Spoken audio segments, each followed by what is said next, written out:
자, 인사부터 드리도록 하겠습니다. 왕심심입니다. 자, 이번 시간에는 저희 기존에 다루고 있던 대공황에 대해서 한방 정리를 좀 해보도록 하겠습니다. 제가 좀 되도 않는 영상으로 좀 어그로라고 할까요? 그렇게 해가지고 영상을 좀 드렸었는데, 자, 뭐 보이시는 것처럼 뭐 이런 식으로 해가지고 제 영상을 한번 제작을 해봤습니다. 나름 좀 재밌게 하려고도 해봤고 내용을 좀 쉽게 담으려고 했는데 그렇게 반응이 썩 좋지 않았습니다. 그래서 그냥 저 원래 하던 스타일대로 가도록 하겠습니다. 자, 일단 이번 시간에 저희가 말씀드리려고 하는 거는 조심하셔야 된다라는 부분이고요.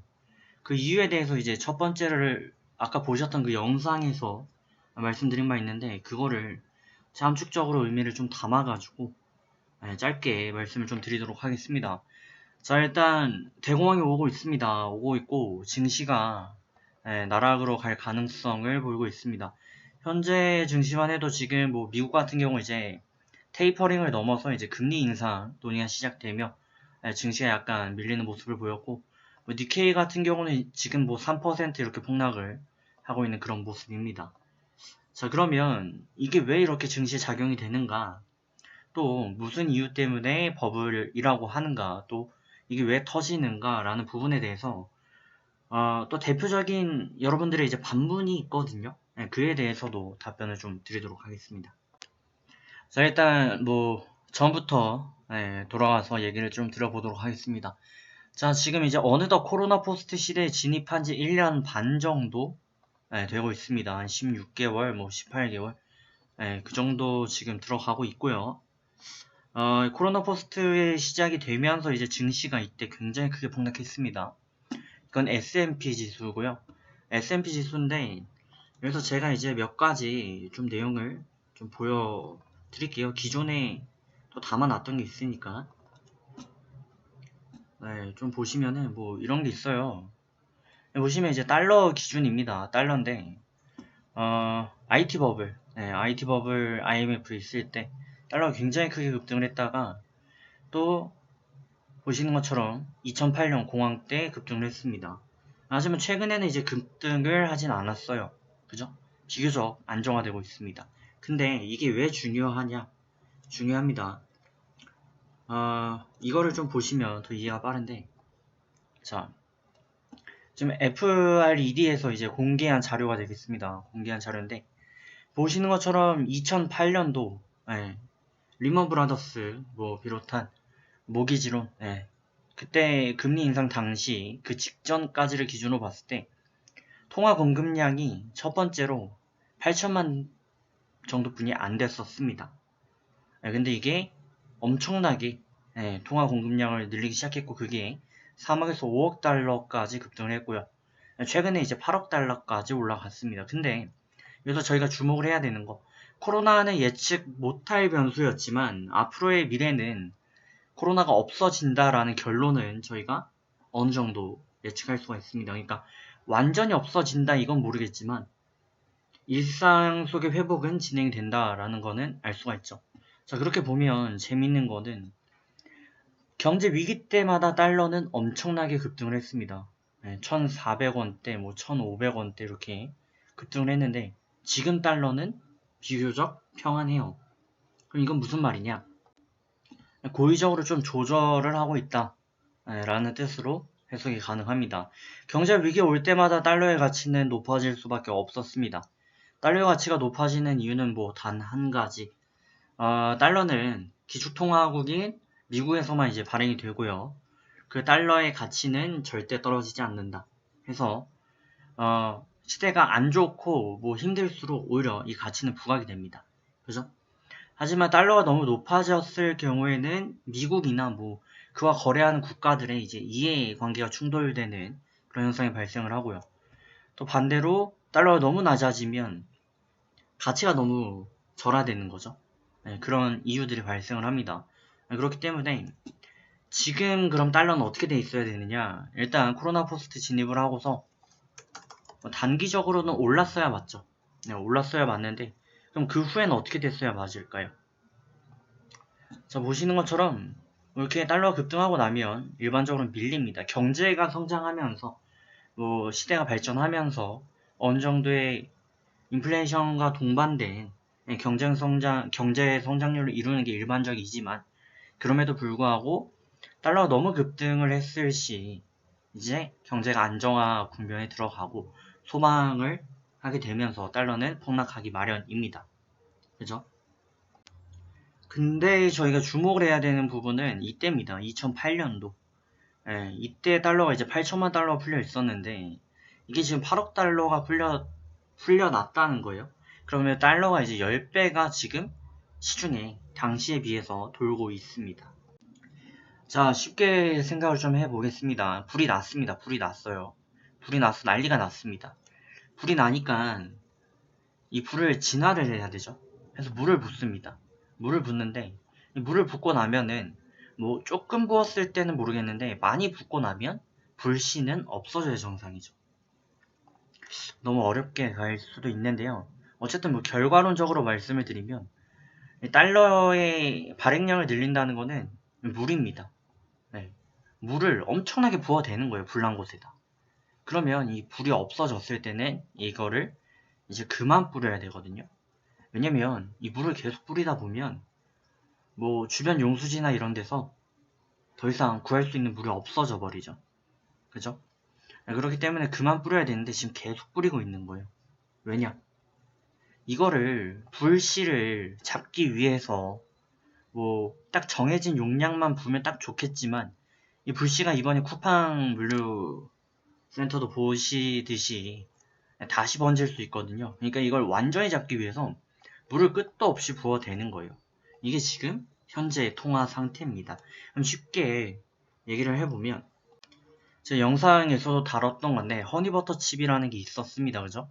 굉장히 잘 나가던 과자였어요. 뭐 허니 그죠? 근데 이거를 사기 위해서 사람들이 줄을 섰습니다. 10명도 넘는 사람들이 한 개를 위해서 줄을 섰어요. 줄을 쫙 섰는데 그러다 보니까 이게 이제 인터넷 경매 같은 데도 올라가고 하면서 가격이 올라갔죠. 근데 지금 같은 경우는 이거 먹고 싶어 하는 사람 별로 없어요. 다 무슨 맛인지 알고 그렇게 뭐 맛있지도 않습니다. 맛있죠. 맛있는데 이제 익숙한 맛이 돼버렸어요. 그러니까 허니버터 칩은 이제는 뭐 10개가 됐습니다.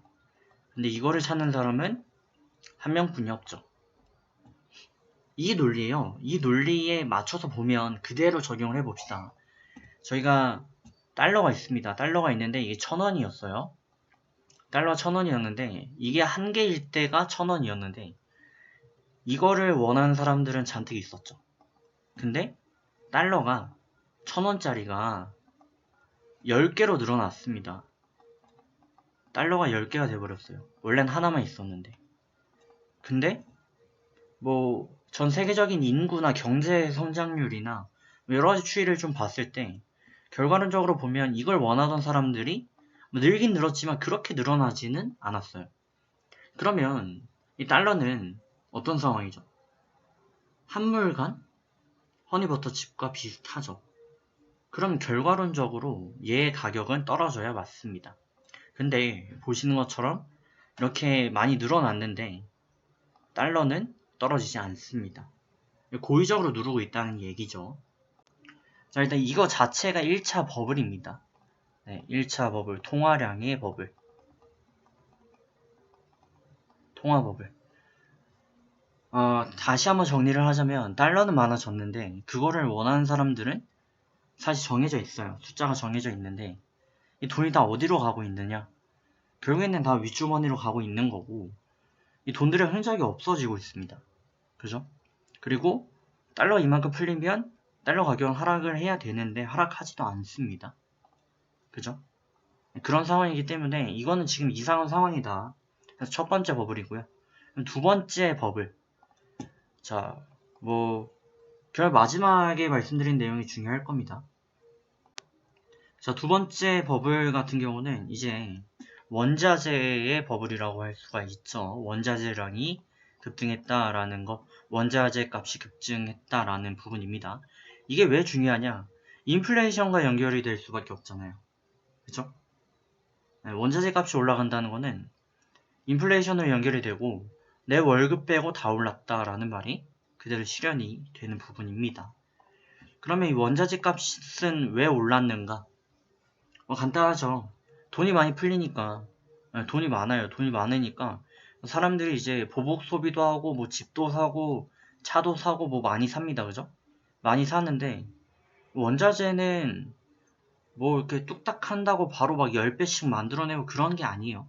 그러다 보니까 자연스럽게 원자재의 양은 정해져 있고 이걸 채굴하는 그 기계나 뭐 인력도 정해져 있는데 이걸 원하는 사람들은 급히 늘었다 해서 원자재 값이 올라가고 있습니다.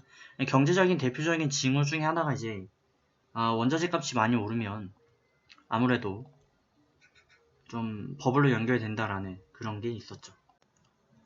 그러다 보니까 뭐 자연스럽게 차값도 올라가고 뭐 여러분들이 드시던 뭐 음료, 뭐 생필품 등등 가격이 오르면서 이제 생활이 팍팍해지기 시작합니다.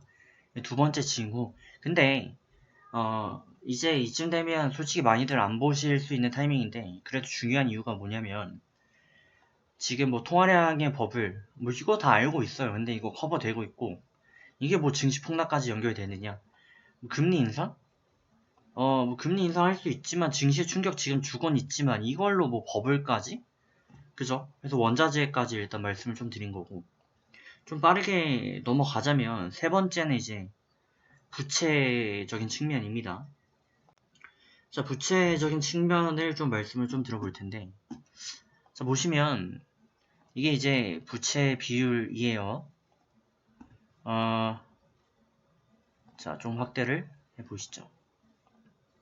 자, 보시면 이제 가계부채와 국가부채 비율 뭐 한국과 미국이 나란히 나타나 있습니다. 그래서 뭐 가계부채 비율이 우리나라 계속 늘었고 국가부채도 늘어왔습니다. 그죠? 그리고 미국도 늘어왔습니다. 선진국들도 많이들 늘었죠. 중국 같은 경우 지금 여기 안 나와 있습니다만 국가 가계 기업 부채 합치면 중국도 300%가 넘습니다. 그럼 이게 시사하는 바는 무엇인가? 자, 돈을 빌립니다. 돈을 빌리는데 이걸 갚아야 되는데 갚을 돈이 없네. 그럼 어떻게 될까요? 파산 때릴 수밖에 없겠죠. 아니면 그를 위해서 뭐 IMF 같은 그런 한국의 그 쓰디쓴 그런 경험들을 할 수밖에 없죠. 하지만 미국은 기축통화국입니다. 그 말은 뭐냐면 힘으로 조절을 할 수가 있습니다. 미국은 부채 비율이 많아도 조절이 가능합니다. 그러면 아무 문제 없는 거 아닌가 생각하실 수 있는데 이거를 쳐다보는 중국의 입장에서 봤을 때는 아니 꼽죠.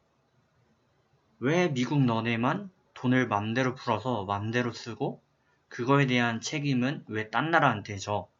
라고 중국이 반항을 하기 시작합니다. 그래서 중국이 이제 최근에 설립한 것들 중에 하나가 대표적인 게 이제 유가 시장이죠.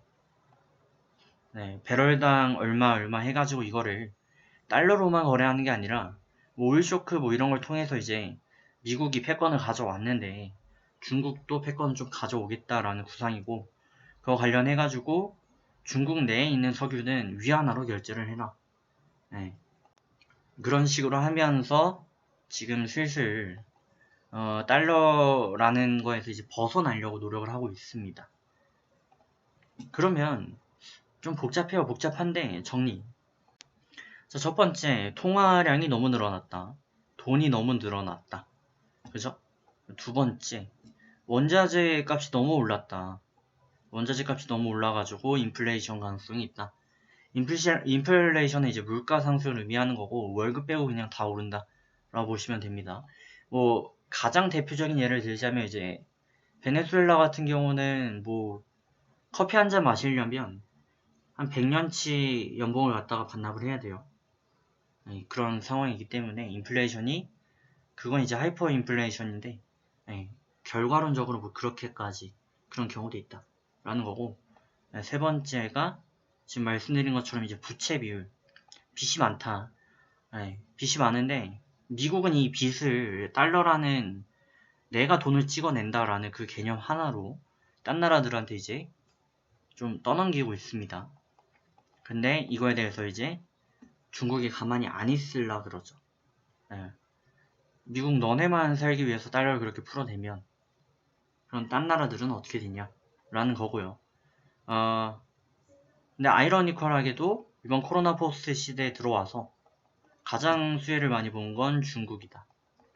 라는 거죠. 달러가 약세를 보이게 되면 중국은 아무래도 아직까지도 이제 세계 공장 이미지가 있기 때문에 결과론적으로 거기서 이익을 보게 되고요. 또 코로나에 대한 타격이 좀 없었죠. 그러다 보니까 또 이익을 봤습니다. 그래서 뭐 미국이 여기 있고 중국이 여기 있었으면 중국이 지금 이 정도까지 목전까지 추격을 했죠. 근데 이거 가지고 증시가 폭락한다 라고 말을 할 수 있을까요? 그럼 앞에 내용 무슨 말인지 모르겠어요. 그죠? 그럼 마지막 내용만 보시면 됩니다. 결과론적으로 결론. 미국의 달러가 가치를 유지하기 위해서는 달러의 가치를 유지하기 위해서는 이게 지금 한 개였던 게 10개가 풀렸단 말이에요. 근데도 가치가 그대로 유지가 된다는 얘기는 미국이 힘으로 움직인다는 얘기고 반대로 말하면 광신도, 저희 나라를 비롯한 다양한 광신도들이 이거를 찬양하고 있다는 얘기예요. 근데 이 찬양하는 거를 지금 깰라 그래요. 누가 깰라 그러냐? 중국. 중국이 깰라 그러는데 이 달러의 가치가 허상이다라는 걸 중국이 깨게 되면 어떻게 될까요? 지금 달러가 굉장히 많이 풀려 있는데 중국이 달러는 가치가 없어. 위안화만 가치가 있어. 이거를 말로만 했는데 증명하는 순간 어떻게 될까요? 터집니다. 풍선에 바늘을 꽂는 격이 됩니다. 왜일까요? 뭐 당연히 예상이 가능하지만 그래도 좀 차근차근 말씀을 좀 드려보면은 달러가 1,000원이었다는 거예요. 1,000원이었는데 이게 10개가 됐다는 거예요. 그러니까 달러는 귀하지 않습니다. 달러는 많아요. 달러는 많기 때문에 옛날에는 달러 하나 구하기가 힘들었는데 지금은 달러 구하기가 쉽습니다. 그 말은 즉슨 이 달러가 옛날엔 1,000원 했지만 지금은 1,000원 할 이유가 없다는 거예요. 그럼 달러는 지금 얼마 해야 되냐? 500원? 100원? 해야 할 수도 있는 거예요. 그러면 다른 나라들은 어떻게 될까요? 한국, 일본, 뭐 대만 등등. 이제 한국 같은 경우 특히 수출로 많이 먹고 사는데 한국 같은 경우 지도 한번 그려볼까요? 자, 뭐 독도. 네. 일본이 이렇게 있다라고 치면은 한국은 이제 수출로 많이 먹고 삽니다. 그죠? 근데 이 거래를 뭘로 하냐? 달러로 해요, 달러. 왜냐면 달러가 가장 안전하니까. 근데 예를 들어서 뭐 삼성전자 TV를 갖다가 중국에다 100만원에 팔았습니다. 그죠? 예를 들어 100만원에 팔았는데 대만이라고 칩시다. 대만에다가 100만원에 팔았는데 이걸 이제 달러로 받아옵니다. 달러로 100만원어치를 받아오는데 이 달러가 알고 보니 가격이 10분의 1푼이 안 된다네? 라고 한다면 어떻게 될까요? 삼성은 100만원을 번 게 아니라 10만원을 번 게 되겠죠. 그러면 기업이 어떻게 될까요? 부도가 나겠죠. 국가도 부도가 나겠죠. 다 난리가 나겠죠. 근데도 불구하고 중국은 이걸 왜 찌르려고 하느냐? 중국도 죽게 생겼거든요. 지금 보시는 것처럼 미중 무역 갈등이 심화되고 있고요. 중국 입장에서는 위안화가 더 좋지만 그럼에도 불구하고 달러를 쓸 수밖에 없는 상황이에요. 왜냐면 패권국은 미국이기 때문에. 이게 이제 둘이 충돌을 하는 거고 이 충돌을 이제 기존까지는 원래는 미국이 너네 뭐 따라와 봤자지 라고 생각을 했었는데 중국이 지금 너무 커버렸다는 거죠. 너무 커버렸고 이게 더 커져 버리면 사람들은 달러보다 위안화의 가치가 더 있다라고 판단을 하고 더 안정스럽다라고 판단을 할 수가 있고 그러면 달러는 폭락하고 그럴 수 있다는 거죠. 그러면 미국 입장에선 또 어떻게 해야 되느냐? 중국을 때려야 됩니다. 중국을 때려야 돼요. 미국 입장에서는. 그럼 중국을 때리는 가장 좋은 방법이 뭘까요? 지금 세계에서 달러를 가장 많이 보유하고 있는 나라가 당연히 뭐 미국이죠. 근데 미국 다음이 중국과 일본입니다. 그러면 자 쉽게 한번 생각을 해봅시다. 여러분들한테 이자를 10%를 준대요. 10원을 줍니다. 10원을 주는데 미국도 10원을 주고 중국도 10원을 주고 한국도 10원을 줍니다. 그럼 어디다가 돈을 맡기실 건가요? 미국에 맡기죠. 그죠? 미국이 훨씬 더 믿음직하죠. 한국보다는 미국이 낫죠. 똑같은 이자를 주는데 뭐 10%든 10원이든 미국이 준다라고 하면 한국보다는 더 믿음직하죠. 그죠? 중국도 믿음직하지만 그래도 미국이 더 믿음직해요. 그죠? 근데 좀 더 깊이 들어가 보겠습니다. 그랬는데 이게 이제 바뀌기 시작합니다. 어떻게 바뀌냐? 중국에서 중국에서 이제 투자를 하면 이자를 뭐 20원을 준다. 미국에서 투자를 하면은 10원을 준다. 그럼 어떻게 해야 되죠? 중국으로 가겠죠? 지금 이 현상이 일어나고 있는 거예요. 지금 상황이. 중국 같은 거 하니까 얘가 계속 커지는 거고 미국은 쪼그라드는 거죠. 그럼 미국은 여기서 어떻게 해야 되죠? 올려야죠. 그죠? 중국이 20원 준다고? 우리는 30원 줄게. 그러면 무조건 미국으로 오죠. 그죠? 이게 이제 금리 인상이 되는 겁니다. 이게 한 번에 이해하려고 하면 쉽진 않아요. 하지만 결과론적으로 말씀을 드리면 중국과 미국은 싸우려고 든다. 싸울 수밖에 없다. 왜냐면 달러의 가치가 위협을 받고 있고 중국 입장에선 달러만 믿기는 위험하고 또 성장도 해야 되니까. 일본 같은 경우는 그냥 깨갱 해버리고 끝났는데 중국은 그럴 기미를 보이지 않죠. 그러면 자, 현실로 돌아가서 앞으로 어떻게 될 것인가? 미국은 금리 인상을 합니다. 금리 인상을 할 거고 중국은 이에 대비를 할 겁니다. 이에 맞춰서 중국도 금리를 올릴 가능성이 높죠. 근데 이 금리를 또 그러면 이래해서 올리는데 더 올려야 되는 이유 안전성이죠.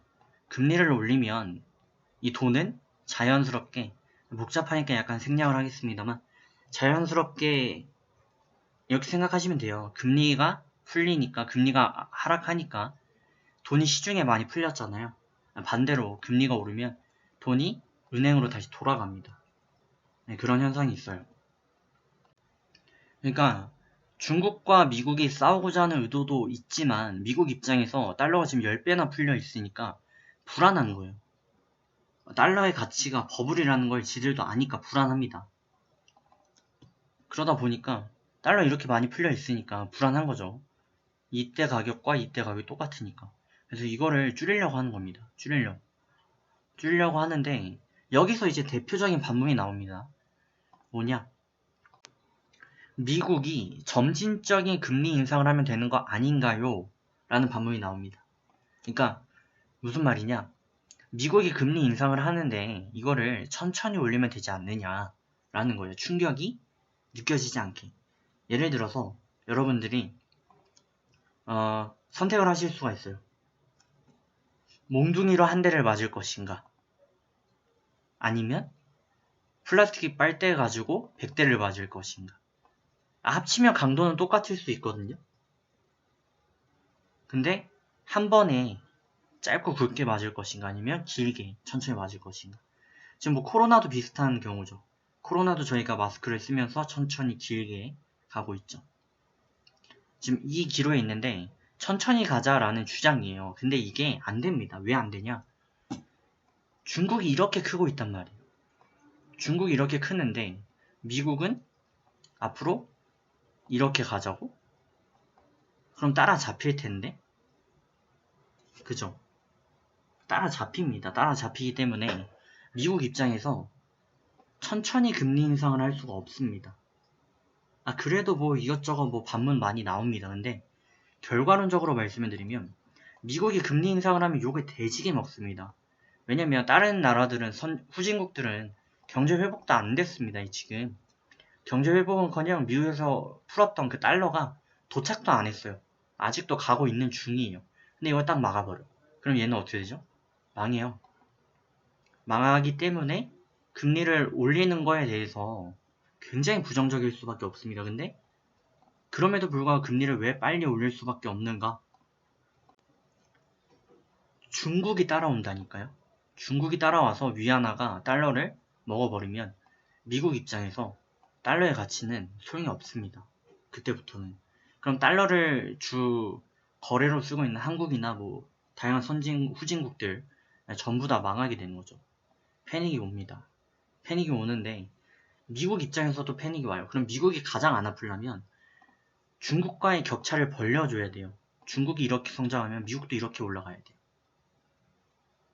그러면 미국은 자연스럽게 금리를 빠르게 인상할 수밖에 없고, 또 제일 중요한 것 중에 하나가 명분입니다. 명분. 예를 들어서 코로나가 아닌 그냥 일반 상황이었다. 근데 중국이 따라와요. 중국이 따라오는데 미국 갑자기 금리를 올려버려. 그러면 미친놈 아니야? 그럼 욕을 먹겠죠. 딴 나라들에서 욕을 막 하겠죠. 그죠? 근데 지금은 특수한 상황입니다. 지금은 특수한 상황이고 중국도 특수하게 올라가고 있고 미국 입장에서 코로나로 인해서 돈을 많이 풀었다라는 명분이 있어요. 그래서 우리는 금리를 올려야 된다라는 명분이 있습니다. 그러니까 지금 세계적으로 금리 인상이 나올 걸 알면서도 쉬쉬거리게 되잖아요. 그죠? 그 명분이 있기 때문에 결과론적으로 미국 입장에서는 원래는 그냥 걸어가야 되는 길인데 걸어가는 것도 눈치가 보였는데 지금은 뛰어가도 그렇게 눈치가 안 보여요. 그러다 보니까 뛸 수밖에 없는 환경이고 중국은 이미 여기서 이렇게 따라오고 있습니다. 그러면 여기서 딜레마가 이제 발생을 하는데 결과론적으로 두 가지 딜레마가 발생을 합니다. 자, 첫 번째 딜레마. 중국이 미국을 잡았을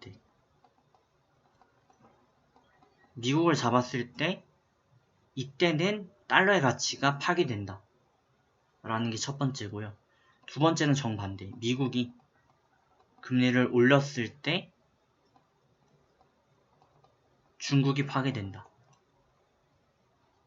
제로섬 게임이죠. 치킨 게임이에요. 그러니까 미국이 금리를 올리면 자연스럽게 중국은 더 올릴 수밖에 없죠. 왜냐면 미국에서 이자를 10% 준다는데 중국에서 5% 줄 수가 없잖아요. 그래서 중국도 올릴 수밖에 없습니다. 미국보다 더 올려야죠. 그러면 이 영향을 받는 한국도 또 올릴 수밖에 없습니다. 그죠? 그렇게 되는 거고, 그렇게 되면 이제 한국에서 무슨 일이 일어나냐? 첫 번째 말씀드렸던 중국이 이길 경우는 수출을 못하죠. 수출하면 아작납니다. 한국은 수출로 먹고 사는데 이러면 기업이 망하죠. 기업이 망하는 현상이 발생하고 미국이 금리를 급격히 올리면 어떻게 되느냐? 비교적 그래도 이게 나은 현상이지만 한국도 금리를 올릴 수밖에 없습니다. 미국이 올리는 것보다 더 많이 올려야 돼요. 미국에서 이자를 10% 준다 그러는데 한국에서 뭐 5% 준다 그러면 한국으로 오겠습니까? 한국은 20%까지 올려야죠. 그런 거예요. 그럼 미국이 대략 어느 정도까지 금리를 올릴 가능성이 높냐? 일단 후자일 가능성이 높습니다. 지금 미국이 금리를 올릴 가능성이 제일 높아요. 이렇게 되면 결과론적으로 미국은 한 3%에서 5%까지 뭐 급진적인 그런 시도를 한번 할 수 있고요. 그래야 중국이 떨어져 나가니까. 그렇게 되면 한국 금리는 지금 뭐 1, 2%? 시중금리가 2% 정도죠. 이게 6에서 8, 10까지 올라갈 수가 있어요. 그럼 여기서 생기는 문제. 뭐가 생기냐? 당연히 이런 문제가 생기겠죠. 예를 들어서 월급이 500인데 차 할부로 사고요. 집도 이제 담보대출을 받고요. 그러면서 생활비가 200, 대출만 300 이렇게 나가는 집이 있다 라고 쳤을 때 이 대출이라는 게 원금 뭐 포함이 될 수도 있고 하지만 이 300만원이 500, 700 이렇게 나가는 현상이 발생할 수가 있죠. 그럼 이 사람들은 어떻게 되죠? 집 팔아야죠. 그죠? 그러면 부채 받는 사람들은 집을 팝니다. 집을 팔면 어떤 현상이 일어날까요? 자연스럽게 집은 시중에 많이 풀리게 됩니다. 시중에 많이 풀리게 되면 이걸로 인한 쇼크가 와요. 무슨 쇼크가 오냐? 일단 집을 살려고 하는 사람이 없습니다. 금리가 비싸니까. 이자가 비싸니까 월세나 전세도 안 살라고 그러죠. 그렇게 되고 매도는 터지고, 그러니까 집값은 또 하락을 하게 되고, 여기서 파산하는 사람들이 나오고, 그러다 보면은 자연스럽게 이게 이제 기업하고도 연결이 되고 은행하고도 연결이 되죠. 은행이 받아야 될 돈이 예를 들어 올해 10억인데 이 중에 5억분이 못 받았다. 은행 어떻게 되죠? 망하죠. 그죠? 이게 이제 IMF죠. 네, 과거에 있었던 IMF 사태가 됩니다. 그게 현실이 되고 있다라는 거고요.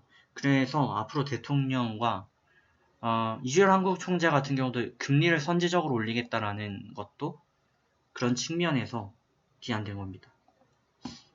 자, 그러면 우리는 어떻게 해야 되는가? 변수는 많습니다. 변수는 많기 때문에 중국이 뭐 미국을 급격하게 안 따라갈 수도 있어요. 뭐 세계적인 평화 질서를 위해서 성장률을 일부러 낮추는 겁니다. 이 같은 현상이 이제 일본에서 있었습니다. 과거. 그래서 일본에 이제 버블 경제가 왔었죠. 그렇게 됐고 중국 같은 경우 이걸 할 수 있는가? 저는 이게 불가능하다고 봅니다. 미국의 밑에 있기를 자처한다? 미국을 넘어서고 싶어 하는 게 중국인데 미국 밑에 있기를 자처한다 이거 말이 안 돼요. 중국이 미국을 신뢰한다는 얘기니까요. 또 미국도 반대로 중국이 하는 말을 무조건 믿을 수 있나? 없죠. 그 믿을 수 있는데 굳이 사드 배치하고 뭐하고 할 필요가 있습니까? 말이 안 되는 거예요. 그러면 이미 방아쇠는 당겨졌다. 그게 22년도 말 혹은 23년도일 가능성이 높아졌다. 이때 미국 증시는 조금 하락하겠지만 그 외의 나라 증시는 많이 하락할 것이다. 그러면 이게 또 다른 기회가 될 수도 있다라는 얘기입니다. 반대로 말하면 이때 굉장히 많은 사람들이 피를 볼 것이다. 지금 뭐 주식이나 뭐 비투 하시는 분들도 굉장히 많잖아요. 그죠? 그분들 그 전까지 해결을 좀 하셔야 됩니다. 그리고 뭐 대표적으로 이제 버핏 지수라는 게 있습니다. 버핏 지수가 100을 가리키고 있으면 이걸 넘었을 때가 이제 버블이 꼈다라고 얘기를 하는데 이게 110%대를 넘은 적이 없습니다. 근데 지금 130이에요. 130%입니다. 버핏 지수가. 그러니까 완전한 버블이다 라고 보셔야 되고요. 코로나와 다르게 폭락하면 어떻게 되는가? 코로나 때는 뭐 이 바이러스가 뭔지 모르니까 급락을 했지만 또 치료제가 나온다라는 기대감에 V자 반등이 가능합니다. 하지만 이 금리 인상으로 인해서 패권 다툼이 시작이 되면 언제 이게 회복된다라는 보장이 없어요. 그러니까 폭락은 이렇게 하되 올라오는 건 오래 걸릴 수 있습니다. 예를 들면 저희 코스닥 같은 경우 과거 보시는 것처럼 이제 이게 닷컴 버블이죠. 3000포인트까지 갔어요. 말이 안 되죠. 이거 아직도 회복 못하고 있습니다. 이런 현상이 나타날 수도 있다. 참고를 해주시는 게 좋겠습니다. 물론 이 정도 급은 아닐 거라고 봐요. 코스닥이 그렇게 많이 올라온 것도 아니고 하지만 뭐 반토막 정도는 가능하다 봅니다. 그래서 신중한 대응을 좀 이어주셨으면 좋겠고요. 이 영상을 다 보시는 분들은 별로 없으실 것 같고 저도 다 보기는 너무 부담스러운 것 같은데 그래도 저의 의무 중에 하나가 아닌가 싶어서 길지만 일단 찍어봅니다. 자, 그러면 좋은 결과 만들어 가시길 바라겠고요. 조심해서 나쁠 건 없습니다. 그죠? 네. 그렇게 해서 좋은 결과 만들어 가시면 좋을 것 같습니다. 그럼 저는 또 다음 시간에 뵙도록 하겠습니다.